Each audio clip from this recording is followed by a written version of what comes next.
ನಮಸ್ತೆ ಆತ್ಮೀಯರೇ, ನಿಮ್ಮೆಲ್ಲರ ಹಿತೈಷಿ ಆಧ್ಯಾತ್ಮಿಕ ಚಿಂತಕ, ಶಿಕ್ಷಕ, ಚಿತ್ತಚೇತನ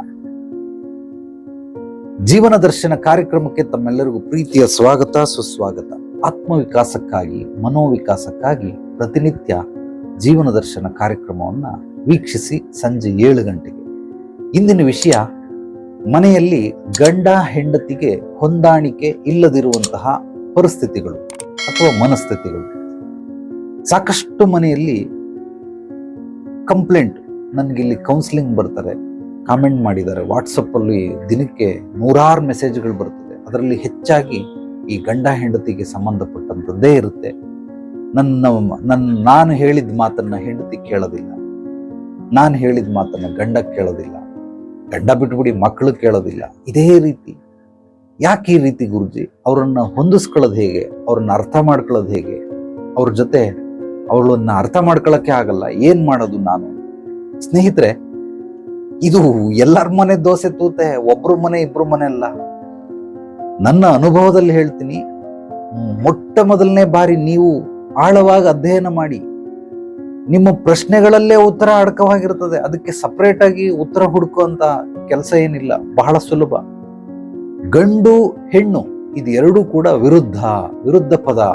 ರಾಜ ರಾಣಿ, ಹಗಲು ರಾತ್ರಿ, ಆಕಾಶ ಭೂಮಿ, ಗಂಡು ಹೆಣ್ಣು, ಅಲ್ಲೇ ಇದೆಯಲ್ಲ ವಿರುದ್ಧ ಅಂದ್ಮೇಲೆ ಏನಾದ್ರ ಅರ್ಥ? ಸೊ ಹಗಲು ರಾತ್ರಿ, ಒಂದು ಬೆಳಕಾದ್ರೆ ಇನ್ನೊಂದು ಕತ್ತಲು, ಒಂದು ಜ್ಞಾನವಾದ್ರೆ ಇನ್ನೊಂದು ಅಜ್ಞಾನ, ಒಂದು ಸದ್ಬುದ್ಧಿ ಆದ್ರೆ ಇನ್ನೊಂದು ದುರ್ಬುದ್ಧಿ. ಆ ದುರ್ಬುದ್ಧಿ ಜೀವನ ಪರ್ಯಂತ ಇರೋದಲ್ಲ, ಕ್ಷಣಿಕ. ಅದು ಏರುಪೇರು ಆಗ್ತಾರೆ, ಫ್ಲಕ್ಚುಯೇಷನ್ ಆಗ್ತಾ ಇರ್ತದೆ. ಒಂದ್ಸಲ ಒಳ್ಳೆ ಬುದ್ಧಿ ಬರ್ತದೆ, ಮತ್ತೆ ದುರ್ಬುದ್ಧಿ ಬರ್ತದೆ. ಒಂದ್ಸಲ ದುರ್ಬುದ್ಧಿ ಬರ್ತದೆ, ಮತ್ತೆ ಒಳ್ಳೆ ಬುದ್ಧಿ ಬರ್ತದೆ. ಹಗಲು ಆಗ್ತದೆ, ರಾತ್ರಿನೂ ಆಗ್ತದೆ. ಆದ್ರಿಂದ ಪ್ರಶ್ನೆಗಳಲ್ಲೇ ಉತ್ತರ ಇದೆ. ಯಾಕೆ ಆಪೋಸಿಟ್ ಅಲ್ಲಿ ಇರ್ತಾರೆ ಅಂತಂದ್ರೆ, ಜೆಂಡರೇ ಆಪೋಸಿಟ್ ಅಲ್ಲಿ ಇದೆಯಲ್ಲಪ್ಪ. ಜೆಂಡರೇ ಆಪೋಸಿಟ್ ಅಲ್ಲಿ ಇದ್ಮೇಲೆ ಅದು ವಿರೋಧಾಭಾಸ ಉಂಟಾಗೇ ಆಗ್ತದೆ. ಮೂಲವಾಗಿ ಆ ಗಂಡ ಹೆಂಡತಿ ಜಗಳದಲ್ಲಿ ಜಗಳ ಅಲ್ಲ, ಅದೊಂಥರ ಬಾಂಧವ್ಯ. ಅದನ್ನ ನಾವು ಅರ್ಥ ಮಾಡ್ಕೊಳ್ಳೋದಿಲ್ಲ. ಅದು ವಿರೋಧ ಅಂತೇಳಿ ಆಪೋಸಿಟ್ ಅಂತ ತಿಳ್ಕೊಳ್ತಾರೆ. ಒಬ್ರು ಇಬ್ರು ಕತೆ ಇಲ್ಲ, ಎಲ್ಲರ ಮನೆಗಳು. ಉದಾಹರಣೆ ಹೇಳ್ತೀನಿ ಕೇಳಿ. ಗಂಡನಿಗೆ ಫ್ಯಾನ್ ಆಗಲ್ಲ, ಆದ್ರೆ ಹೆಂಡತಿಗೆ ಫ್ಯಾನ್ ಇಲ್ದಿದ್ರೆ ನಿದ್ದೆ ಬರಲ್ಲ. ಈಗ ಇವನು ಹೋಗ್ಬಿಟ್ಟು ಫ್ಯಾನ್ ಆಫ್ ಮಾಡ್ಬಿಟ್ಟು ಬರ್ತಾನೆ, ಇವನು ಮಲ್ಕೊಂಡ್ರೆ ಅವಳು ಹೋಗ್ಬಿಟ್ಟು ಫ್ಯಾನ್ ಆನ್ ಮಾಡ್ತಾಳೆ. ಇವನಿಗೆ ಫ್ಯಾನ್ ಆನ್ ಮಾಡಿದ್ರೆ ಒಂದು ಅರ್ಧ ಗಂಟೆಲಿ ಎಚ್ಚರ ಆಗ್ಬಿಡ್ತದೆ. ಅವಳಿಗೆ ಫ್ಯಾನ್ ಹಾಕ್ಬಿಟ್ಟು ಆಫ್ ಮಾಡ್ಬಿಟ್ರೆ ಅರ್ಧ ಗಂಟೆಲಿ ಅವಳಿಗೆ ಎಚ್ಚರ ಆಗ್ಬಿಡ್ತದೆ. ಮತ್ತೆ ಹೆಂಗ್ ಮಲಗದು? ಗಂಡ ಹೆಂಡತಿ ಇಬ್ರು ಬೇರೆ ಬೇರೆ ರೂಮಲ್ಲಿ ಮಲಗಕ್ಕಾಗತ್ತಾ? ಈಗ ಅಡ್ಜಸ್ಟ್ ಮಾಡ್ಕೊಳ್ಬೇಕು. ಇದೊಂದು. ಗಂಡನ್ಗೆ ತಲೆ ಈ ಕಡೆ ಹಾಕ್ತಾನೆ, ಕಾಲು ಈ ಕಡೆ. ಹೆಂಡತಿ ವಿರುದ್ಧವಾಗಿ ಅವನ್ ತಲೆ ಹತ್ರ ಕಾಲು ಹತ್ರ ತಲೆ ಹಾಕಿರ್ತಾಳೆ. ಯಾರು ಮಲಗ್ತಾರೆ ಹಿಂಗೆ? ಗಂಡ ಹೆಂಡತಿ ಹಿಂಗ್ ಮಲಗ್ತಾರ? ಹಿಂಗೆ ಎಲ್ಲಾರು ಹಿಂಗ ಮಲಗ್ತಾರೆ ಅಥವಾ ಹಿಂಗ ಮಲಗ್ತಾರೆ? ಇವ್ರು ಹಿಂಗ ಮಲಗವ್ರೆ. ಯಾತಕ್ಕೋಸ್ಕರ? ಸೊ ಇದೆಲ್ಲವೂ ಕೂಡ ನಿಜವಾಗ್ಲೂ ನೀವು ಮಾಡುವಂತಹ ಕೆಲವೊಂದು ಕೃತ್ಯಗಳು, ಅದು ನಿಮ್ಮನ್ನ ಬಾಂಡಿಂಗ್ ಇನ್ನೂ ಬೆಳೆಸಲ್ಲ, ಅದು ಇನ್ನೂ ಹಾಳು ಮಾಡ್ತದೆ, ದೂರ ತಳ್ಳುತ್ತೆ. ಖಂಡಿತವಾಗ್ಲೂ ಅದು ಅನಾವಶ್ಯಕ. ಆ ರೀತಿ ಎಲ್ಲ ಮಾಡಬೇಡಿ. ಮತ್ತೆ ಕೆಲವರು ರಾತ್ರಿ ಹೊತ್ತು, ಮತ್ತೆ ಕೆಲವರಲ್ಲ, ಅದರ ನೈಜತೆ ಆಮೇಲೆ ಹೇಳ್ತೀನಿ, ಫ್ಯಾನ್ ಹಾಕ್ತಾರೆ, ಕಿಟಕಿ ತೆಗೆದ್ರೆ ಬೆಳಕು ಬರ್ತದೆ, ಬೆಳಕು ಕಂಡ್ರೆ ಆಗಲ್ಲ. ಮತ್ತೆ ಕೆಲವರು ಕಿಟಕಿ ಬೆಳಕು ಬೇಕೇ ಬೇಕು. ಬೆಳಕಂದ್ರೆ ಏನು ಪ್ರಖರವಾದ ಬೆಳಕಲ್ಲ, ಅದು ಸುಮ್ಮನೆ ಒಂದ್ ಸ್ವಲ್ಪ ಕಿಟಕಿ ತೆಗೆದಿದ್ರೆ ಒಂಚೂರು ಸ್ಟ್ರೀಟ್ ಲೈಟ್ ಇದ್ರೆ ಎಲ್ಲೋ ಒಂದ್ ಕಡೆ ಒಂದ್ ಸ್ವಲ್ಪ ಶೇಡ್ ಹೊಡಿತಾ ಇರುತ್ತೆ, ಬೆಳಕು. ನಿದ್ದೆ ಬರಲ್ಲ. ಇವನ್ಗೆ ಹೆಂಡತಿಗೆ ಬೆಳಕಿರ್ಬೇಕು, ಗಂಡನಿಗೆ ಬೆಳಕಿರಬಾರ್ದು. ಏನ್ ಮಾಡೋದು ಇಂಥವ್ರಿಗೆ? ಹೇಗೆ ಒಂದೇ ಮನೆಯಲ್ಲಿ ಆ ರೀತಿ ಎರಡೆರಡು ಒಂದ್ ರೂಮ್ನೇ ಡಿವೈಡ್ ಮಾಡ್ಬಿಟ್ಟು ಮಲ್ಕೊಳಕ್ ಸಾಧ್ಯವಾಗುತ್ತಾ? ರಾತ್ರಿ ಹೊತ್ತು ಒಂದು ಮ್ಯೂಸಿಕ್ ಹಾಕೊಂಡು ಕೇಳುವಂಥದ್ದು ಹೆಂಡತಿಯ ಒಂದು ಹವ್ಯಾಸ. ಅದು ಗಂಡನಿಗೆ ಇಷ್ಟ ಇಲ್ಲ. ಮ್ಯೂಸಿಕ್ ಆಫ್ ಮಾಡು. ಇಯರ್ಫೋನ್ ಹಾಕೊಂಡು ಕೇಳ್ತಾ ಇದೆ, ಅದನ್ನೂ ಕೇಳ್ತಾನೆ, ಅದನ್ನು ಕೇಳಿಸ್ಕೊತಾನೆ. ಇಲ್ಲ, ಸೌಂಡ್ ಕಡಿಮೆ ಮಾಡು. ಒಬ್ಬೊಬ್ರದ್ದು ಸುಮ್ಮನೆ ತೀಟೆ ಜಗಳ. ಇವೆಲ್ಲ ಯಾವುದೂ ಅದರಲ್ಲಿ ಸತ್ವ ಇಲ್ಲ. ಸುಮ್ಮನೆ ತೀಟೆ ಜಗಳ, ಏನೋ ಟೈಮ್ ಪಾಸ್ಗೋಸ್ಕರ ಮಾಡ್ಬೇಕು. ಅವಳು ನನ್ನನ್ನ ಕಾಲೆಳಿತಾಳೆ, ನಾನು ಅದಕ್ಕೆ ಅವಳನ್ನು ಕಾಲೆಳಿ. ಬರೀ ಇದೇ ರೀತಿನೇ. ಇವಾಗ ಇದಕ್ಕೆ ಪರಿಹಾರ ಏನು? ಎಲ್ಲಾರ ಮನೆಯಲ್ಲೂ ಸಮಸ್ಯೆಗಳಿದ್ದಿದ್ದೆ. ಅವಳು ಬ್ಲೂ ಸೀರೆ ಉಟ್ಕೋ ಅಂತ ಗಂಡ ಹೇಳ್ತಾನೆ, ನನಗೆ ಬ್ಲೂ ಕಲರ್ ಅಂದ್ರೆ ಅಲರ್ಜಿ, ನಾನು ರೆಡ್ ಕಲರ್ ಸೀರೆ ರೆಡ್ ಕಲರ್ ಹಾಕೊಂಬೇಡ, ನಂಗೆ ರೆಡ್ ಕಲರ್ ಅಲರ್ಜಿ, ನನ್ನ ಜೊತೆ ಹಾಕೊಂಡು ನೀನ್ ಬರಬೇಡ, ಬ್ಲೂ ಕಲರ್ ಉಟ್ಕೊಂಬ. ಇಲ್ಲ, ನಾನು ರೆಡ್ಡೇ ಹಾಕೊಳ್ಳೋದು. ಏನು ಒಂದಾ ಎರಡ? ಸರಿ, ಇವತ್ತು ನನ್ನ ಫೇವ್ರೇಟ್ ಫುಡ್ ಪುಳಿಯೋಗರೆ ಮಾಡ್ಬಿಡು. ಪುಳಿಯೋಗರೆ ನಾನು ಮಾಡಲ್ಲ, ನಂಗೆ ಇಷ್ಟ ಇಲ್ಲ ಪುಳಿಯೋಗರೆ. ಚಿತ್ರಾನ್ನ ಮಾಡ್ತೀನಿ, ನಂಗೆ ಬಹಳ ಇಷ್ಟ. ಚಿತ್ರಾನ್ನ ಮಾಡ್ತೀನಿ, ನನಗೆ ಪುಳಿಯೋಗರೆ ಮಾಡ್ಕೊಡಮ್ಮ, ಚಿತ್ರಾನ್ನ ನಾನು ತಿನ್ನಲ್ಲ, ಅಲರ್ಜಿ. ಇಲ್ಲ ಇಲ್ಲ, ನನಗ್ ಚಿತ್ರಾನ್ನ ಬಹಳ ಇಷ್ಟ. ಒಂದಲ್ಲ ಎರಡಲ್ಲ 108 ಈ ತರ ಹಲವಾರು ಮನೆಗಳಲ್ಲಿ ಇದನ್ನ ನೀವು ನೋಡಬಹುದು. ಮ್ಯಾಕ್ಸಿಮಮ್ ಎಲ್ಲಾ ಮನೆಗಳಲ್ಲಿ ಇದೆ. ಗಂಡ ಹೇಳ್ತಾನೆ, ನಾನು ಸ್ವಿಫ್ಟ್ ಕಾರ್ ತಗೊಳ್ತೀನಿ. ಇಲ್ಲ ಇಲ್ಲ ಬೇಡ, ಸ್ವಿಫ್ಟ್ ಬೇಡ, ಸ್ಕೋಡಾ ಕಾರ್ ಬೇಕು, ಸ್ಕೋಡಾ ಕಾರ್ ತಗೊಂಬಿಡಿ, ಸ್ವಿಫ್ಟ್ ಬೇಡ. ಒಬ್ಬೊಬ್ರಿಗೆ ಈ ಒಂದು ಕಂಪ್ನಿ ಇಷ್ಟ ಕಾರು, ಇನ್ನೊಬ್ರಿಗೆ ಆ ಕಂಪ್ನಿ ಇಷ್ಟ. ಅಪ್ಪ ಹೇಳ್ತಾನೆ, ಈ ಸ್ಕೂಲ್ಗೆ ಹಾಕ್ತೀನಿ ಮಗಳನ್ನ. ಬೇಡ, ಸ್ಕೂಲ್ ಚೆನ್ನಾಗಿಲ್ಲ, ಈ ಸ್ಕೂಲ್ಗೆ ಹಾಕ್ಬೇಕು. ನಾನು ಆಲ್ರೆಡಿ ಎಲ್ಲ ವಿಚಾರಿಸ್ಕೊಂಡ್ ಬಂದ್ಬಿಟ್ಟಿದ್ದೀನಿ. ಎಲ್ಲಾ ವಿಚಾರದಲ್ಲೂ ಒಂದಲ್ಲ ಎರಡಲ್ಲ, ಊಟದಲ್ಲಿ, ಬಟ್ಟೆಯಲ್ಲಿ, ನೋಟದಲ್ಲಿ, ಬೆಳಿಗ್ಗೆಯಿಂದ ಸಂಜೆವರೆಗೂ ಎಲ್ಲಾದ್ರೂ ಫಂಕ್ಷನ್ ಹೋಗ್ಬೇಕಾದ್ರೆ ಪ್ರತಿ ಒಂದರಲ್ಲೂ ಕೂಡ ವಿರೋಧಾಭಾಸ ಆಗ್ತಾನೇ ಇರ್ತದೆ. ಯಾಕೆ ಕಾರಣ ಅಂತಂದ್ರೆ, ನೀವು ಹೇಳ್ದಂಗೆ ಮೊದಲೇ ವಿರುದ್ಧ ಗಂಡು ಹೆಣ್ಣು ಅಂತ, ಅದಕ್ಕೋಸ್ಕರ ಇದು ಹೊಂದಾಣಿಕೆ ಆಗೋದಿಲ್ಲ. ನಿಮಗೆ ಒಂದು ಪರಮ ಸತ್ಯವನ್ನ ಹೇಳ್ತೀನಿ, ಎಲ್ಲರೂ ಕೂಡ ಕೇಳಿಸ್ಕೊಂಬೇಡಿ, ಆಲಿಸಿ. ಕೇಳಿಸಿದ್ದೆಲ್ಲ ಈ ಕಿವಿಯಿಂದ ಈ ಕಿವಿಗೆ ಹೋಗ್ಬೇಕು, ಆಲಿಸಿದ್ದೆಲ್ಲ ಮನಮಸ್ತಿಷ್ಕದಲ್ಲಿ. ಗಂಡು ಹೆಣ್ಣು, ಯಾವುದೇ ಮನುಷ್ಯ, ಗಂಡು ಹೆಣ್ಣಂತಲ್ಲ, ಹುಡುಗ ಹುಡುಗಿ ಅಥವಾ ಹುಡುಗ ಹುಡುಗಿ ಹುಡುಗಿ ಇರಬಹುದು.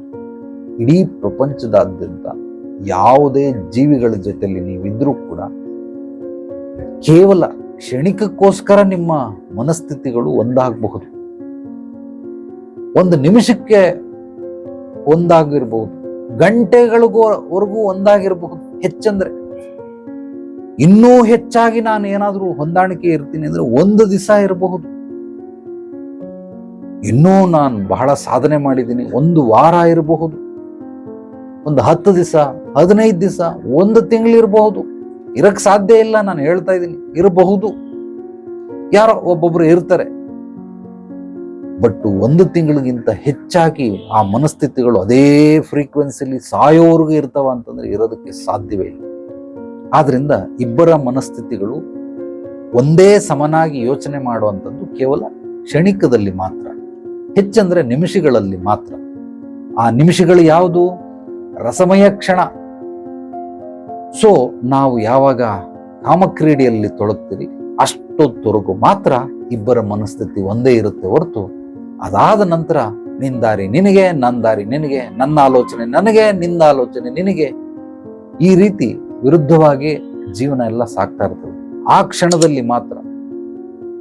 ಅಥವಾ ಅದು ಬಿಟ್ಟು ಏನೋ ಒಂದೊಂದ್ಸಲ ಪ್ರೀತಿ ಹುಕ್ಬಿಡುತ್ತೆ, ಹುಕ್ಕಿದಾಗ ಎಲ್ಲೋ ಬಂದು ತೋರಿಸ್ತಾರೆ. ಕೇವಲ ಕ್ಷಣಿಕಕ್ಕೆ, ನನಗೆ ತಿಳಿದಂಗೆ ಗಂಟೆಗಳ ಲೆಕ್ಕದಲ್ಲಿ ಇರುತ್ತೆ ಹೊರತು ಅದಕ್ಕಿಂತ ಹೆಚ್ಚಾಗಿ ನಾನು ಹುಡುಕಾಟ ರಿಸರ್ಚ್ ಮಾಡಿದ್ದೀನಿ, ಇರೋದಕ್ಕೆ ಸಾಧ್ಯವಿಲ್ಲ. ಗಂಟೆಗಳ ಲೆಕ್ಕದಲ್ಲಿ ನಿಮಗೆ ಸಿಗಬಹುದಷ್ಟೇ. ಇದನ್ನ ನೀವು ಸರಿಪಡಿಸ್ಕೊಳ್ಳೋ ವಿಧಾನ ಏನು ಅಂತಂದ್ರೆ, ಈಗ ಗಂಡನಿಗೆ ಪುಳಿಯೋಗರೆ ಇಷ್ಟ, ಹೆಂಡತಿಗೆ ಚಿತ್ರಾನ್ನ ಇಷ್ಟ. ಒಂದು ದಿವಸ ಪುಳಿಯೋಗರೆ ಮಾಡಿ, ಇನ್ನೊಂದು ದಿವಸ ಚಿತ್ರಾನ್ನ ಮಾಡಿ. ಪುಳಿಯೋಗರೆ ಮಾಡಿದಾಗ ಈಗೇನೋ ತಿನ್ಬೇಕು, ಅವನು ತಿನ್ಬೇಕು. ಚಿತ್ರಾನ್ನ ಮಾಡಿದಾಗ ಇಬ್ರು ತಿನ್ಬೇಕು.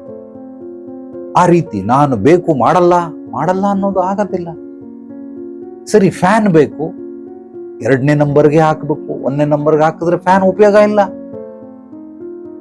2ನೇ ನಂಬರ್ಗೆ ಹಾಕೊಂಡು ಮೊದಲು ಗಂಡ ಅಭ್ಯಾಸ ಮಾಡಬೇಕು. 1ನೇ ನಂಬರಲ್ಲಿ ಅವನಿಗೆ ಗಾಳಿ ಹೆಚ್ಚಾಗಿ ಬಂದ್ರೆ ನಿದ್ದೆ ಬರಲ್ಲ. ಸೊ ಈಕೆನೂ ಕೂಡ 1ನೇ ನಂಬರಲ್ಲಿ ಹಾಕಿ ಅಭ್ಯಾಸ ಮಾಡಬೇಕು, ಆಕೆನೂ ಕೂಡ 2ನೇ ನಂಬರಲ್ಲಿ ಫ್ಯಾನ್ ಹಾಕ್ಬಿಟ್ಟು ಅಭ್ಯಾಸ ಮಾಡಬೇಕು. ಇವಳೊಂದ್ ದಿವಸ ಅವನೊಂದ್ ದಿವಸ, ಇವಳೊಂದ್ ದಿವಸ ಅವನೊಂದ್ ದಿವಸ. ಅವಾಗ ಏನಾಗುತ್ತೆ, ಇಬ್ರು ಕೂಡ ಎರಡಕ್ಕೂ ಹೊಂದ್ಕೊಳ್ತಾರೆ. ಕಿಟಕಿ ತೆಗೆದು 1 ದಿವಸ ನಿದ್ದೆ ಮಾಡಿ, ಕಿಟಕಿ ಹಾಕ್ಬಿಟ್ಟು 1 ದಿವಸ ನಿದ್ದೆ ಮಾಡಿ, ಸ್ಕ್ರೀನ್ ಅನ್ನ ಹಾಕಿ 1 ದಿವಸ ನಿದ್ದೆ ಮಾಡಿ, ಸ್ಕ್ರೀನ್ ಅನ್ನ ತೆಗೆದು 1 ದಿವಸ ನಿದ್ದೆ ಮಾಡಿ. ಆಗ ನಿಮ್ಗೆ ಮೈಂಡ್ ಸೆಟ್ ಕರೆಕ್ಟ್ ಹೊಂದ್ಕೊಳ್ಳುತ್ತೆ. ಬ್ಲೂ ಸೀರೆನೇ ಉಟ್ಕೋ, ರೆಡ್ ಸೀರೆನೇ ಉಟ್ಕೋ, ರೆಡ್ ಸೀರೆನೂ ಉಟ್ಕೊಳ್ಳಿ, ಬ್ಲೂ ಸೀರೆನೂ ಉಟ್ಕೊಳ್ಳಿ. ಒಂದು ಫಂಕ್ಷನ್ ಹೋದಾಗ ರೆಡ್ ಉಟ್ಕೊಳ್ಳಿ, ಒಂದು ಫಂಕ್ಷನ್ ಹೋದಾಗ ಗ್ರೀನ್ ಉಟ್ಕೊಳ್ಳಿ, ಬ್ಲೂ ಉಟ್ಕೊಳ್ಳಿ. ಏನೇನು ಆಕೆಗೆ ಇಷ್ಟ ಇದೆ, ಏನೇನು ಆತನಿಗೆ ಇಷ್ಟ ಇದೆ, ಇದು ಎರಡನ್ನ ವಿನಿಮಯ ಮಾಡಿಕೊಳ್ಳಿ. ಸಾಧ್ಯವಾದಷ್ಟು ವಿನಿಮಯ ಮಾಡಿಕೊಳ್ಳಿ. ನಾನೇ ಗೆಲ್ಲಬೇಕು ಅಂತಂದ್ರೆ ಖಂಡಿತವಾಗ್ಲೂ ಆ ಗೆಲುವು ತಾತ್ಕಾಲಿಕವಾಗಿ ನಿಮಗೆ ಗೆಲುವನ್ನು ಕೊಟ್ಟು ಮುಂದಕ್ಕೆ ನರಕ ಪ್ರಾಪ್ತಿ ಮಾಡುತ್ತೆ. ಆದ್ರಿಂದ ಆ ಅಹಂಕಾರದ ಗೆಲುವಿದೆಯಲ್ಲ, ಇದು ಸರ್ವನಾಶಕ್ಕೆ ಕಾರಣ. ನಾನು ಹೇಳೋದನ್ನ ನೀವೆಲ್ಲರೂ ಕೂಡ ಸುವರ್ಣಾಕ್ಷರಗಳಲ್ಲಿ ಬರೆದಿಟ್ಕೊಳ್ಬಹುದು. ಅಂತ ಅತ್ಯದ್ಭುತವಾದಂತಹ ಸತ್ವಭರಿತ ವಿಚಾರ ಇದು. ನಿಜವಾಗ್ಲೂ ಗೆಲುವು ಅನ್ನೋದು ಅಹಂಕಾರದಲ್ಲಿ ತಾತ್ಕಾಲಿಕವಾದ ಗೆಲುವು ಸಿಕ್ಕಿ ನಿಮಗೆ ನರಕ ಪ್ರಾಪ್ತಿಯನ್ನು ಮಾಡಿಕೊಡುತ್ತೆ, ಎಲ್ಲರನ್ನು ಹಾಳು ಮಾಡುತ್ತೆ, ಎಲ್ಲ ಸಂಬಂಧಗಳನ್ನು. ಆದ್ರಿಂದ ಸೋತು ಗೆಲ್ಲಬೇಕು. ಆದ್ರಿಂದ ನೀನೊಂದ್ ದಿವಸ ಮಾಡು, ನಾನೊಂದ್ ದಿವಸ ಮಾಡ್ತೀನಿ. ಈ ರೀತಿ ಮನೆಯಲ್ಲಿ ಹೊಂದಾಣಿಕೆ ಅಂದ್ರೆ ಏನು ಅಂದ್ರೆ ನಾನು ಹೇಳೋ ರೀತಿಯಲ್ಲಿ ಹೊಂದ್ಕೊಂಡು ಹೋಗ್ಬಹುದು. ಯಾರ್ದು ಬಿಡದ್ ಬೇಡ, ರೆಡ್ನು ಬಿಡದ್ ಬೇಡ, ಬ್ಲೂನು ಬಿಡದ್ ಬೇಡ. ಕಿಟಕಿ ಹಾಕೊಂಡು ನಿದ್ದೆ ಮಾಡೋಣ, ತೆಗೆದ್ಬಿಟ್ಟು ನಿದ್ದೆ ಮಾಡೋಣ. ಸ್ಕ್ರೀನ್ ಹಾಕಿ ನಿದ್ದೆ ಮಾಡೋಣ, ತೆಗೆದು ಫ್ಯಾನ್ ಆಫ್ ಮಾಡಿನೂ ನಿದ್ದೆ ಮಾಡೋಣ, ಆನ್ ಮಾಡಿನೂ ನಿದ್ದೆ ಮಾಡೋಣ. ಇಬ್ರು ಅಭ್ಯಾಸ ಮಾಡ್ಕೊಳ್ಳಿ ನಿರಂತರವಾಗಿ. ಖಂಡಿತವಾಗ್ಲೂ ಇದು ಅತ್ಯದ್ಭುತವಾದಂತಹ ಫಲಿತಾಂಶವನ್ನ ಕೊಡುತ್ತೆ, ಬಾಂಧವ್ಯವನ್ನ ಹೆಚ್ಚು ಮಾಡುತ್ತೆ. ಅದು ಬಿಟ್ಬಿಟ್ಟು ನಾನು ಹೇಳ್ದಂಗೆ ಕೇಳುವ, ಆಫ್ ಮಾಡು, ಫ್ಯಾನ್ ಆಫ್ ಮಾಡು.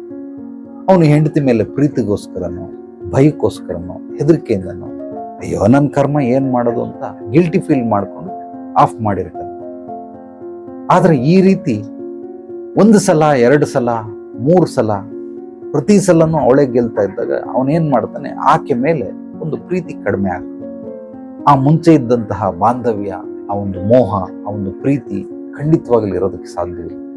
ಆದ್ರಿಂದ ಯಾವಾಗ್ಲೂ ನೀವೇ ಗೆಲ್ಬೇಕು ಅನ್ನೋ ಹಠವನ್ನ ಬಿಟ್ಬಿಡಿ. ಅಹಂಕಾರ ಒಳ್ಳೇದಲ್ಲ.